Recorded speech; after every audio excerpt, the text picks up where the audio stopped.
रामगढ़ में तेजस्वी यादव और जगदानंद सिंह के साथ भीतरघात हो गया और रामगढ़ चुनाव जो है उसका एग्जिट पोल तो यही बता रहा है कि भारी नुकसान हो रहा है जगदानंद सिंह के बेटे को। और जगदानंद सिंह का जो नाक का चुनाव बना हुआ था रामगढ़, वहां से वो चुनाव हार सकते हैं। मतलब वहां से उनके बेटे सुधाकर सिंह जो है उससे पहले विधायक थे, वो सांसदी जीत जाते हैं। उपचुनाव होता है और उपचुनाव में जो स्थितियां परिस्थितियां सामने आती है, इससे रामगढ़ का जो एक एक अपना दबदबा था जगदानंद सिंह का, रामगढ़ में जो एक अपना किला था जगदानंद सिंह का, वो ढहते हुए नजर आ रहा है। क्या है पूरी जानकारी, किस तरीके से तेजस्वी यादव के साथ वहां पे भीतरघात हुआ है, सब कुछ आपको बताऊंगा। लेकिन उससे पहले मेरा परिचय जान लीजिए। मेरा नाम है रजत और आप जनता जंक्शन देख रहे हैं। माना जा रहा है कि रामगढ़ जो कभी जगदानंद सिंह के नाम के लिए ही जाना जाता था, ये माना जाता था कि भाई रामगढ़ जो सीट है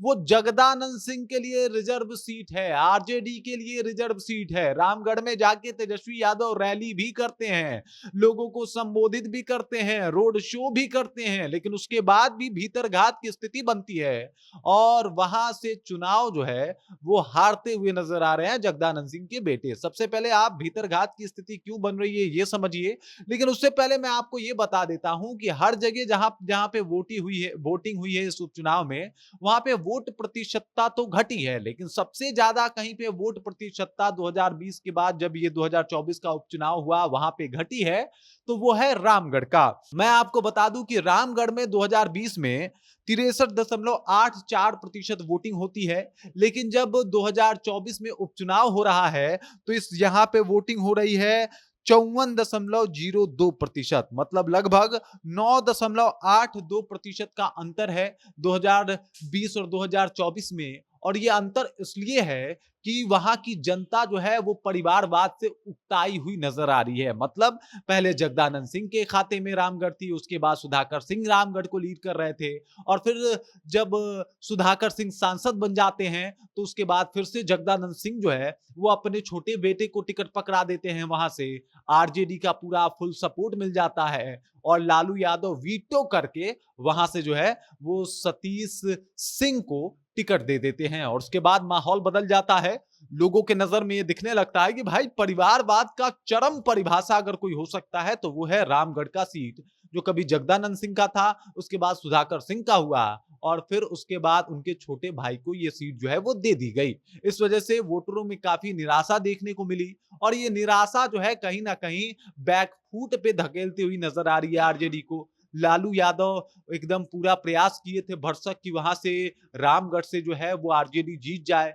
तेजस्वी यादव इसके लिए पूरा रोड शो भी किए थे, लेकिन अब मामला वैसा होता हुआ दिखाई नहीं दे रहा। वजह है अंबिका यादव के भतीजे मंटू यादव। मंटू यादव भी वहां बहुजन समाज पार्टी से जो है वो चुनाव लड़ गए थे और माना जा रहा है कि यादव वोटरों में सेंधमारी करने में मंटू यादव जो है एकदम से कामयाब हो गए हैं। वहां बहुजन समाज पार्टी से चुनाव लड़े थे तो कुछ ओबीसी एसटी एससी वोटर भी उनके साथ दिखाई दिए हैं और ये वही वोट थे जो कहीं ना कहीं आरजेडी के उम्मीदवार को मिलने वाले थे।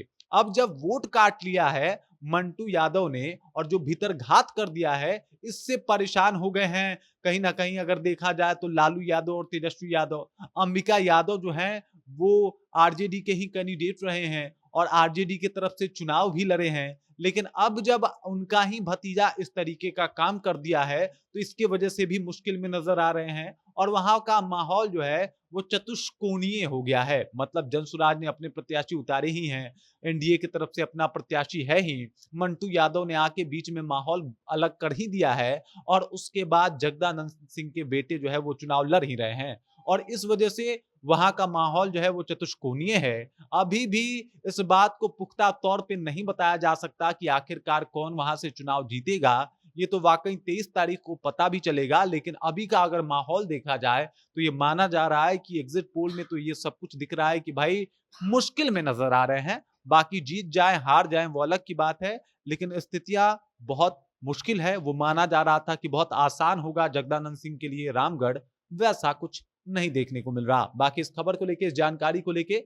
जगदानंद सिंह, लालू प्रसाद यादव, तेजस्वी यादव की मेहनत को लेके और रामगढ़ में इस बार किसकी सत्ता बनेगी, इस बात को लेके आप क्या सोचते हैं? आपके ज़हन में क्या कुछ चल रहा है? कृपया कमेंट कीजिए और अपना विचार हम तक पहुँचा दीजिए। बाकी आप देख रहे हैं जनता जंक्शन और मेरा नाम रजत है।